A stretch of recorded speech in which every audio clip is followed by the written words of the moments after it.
let's say alpha is 0.05, right? It didn't state it specifically, but the idea is if it doesn't have an effect, right, it'll land not in the critical region, right? If it doesn't land in the critical region, that means the null hypothesis is quote unquote true, right? So that means our conclusion would be that we would what? We would fail to reject the null hypothesis. And again, we're just going through before we even look at the answers and know what it does. Now let's look at some of the choices. If the treatment has no effect, it says the sample mean should be very different from 80. We'll just stop right there. If the sample mean is very different from 80, what would probably be the conclusion? You would probably reject it, right? The null hypothesis. So let's see.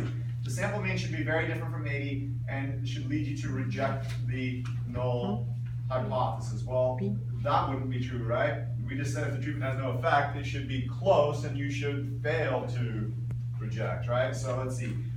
Should be very different and you should fail to reject. No, the sample mean should be close to 80 and should lead you to reject it. Still no, the sample mean should be close to 80 and lead you to fail to reject. Is that okay? Does that make sense? So again, no effect means you got to be close, and therefore the conclusion would be fail to reject. Okay? Take like 20 seconds. Talk to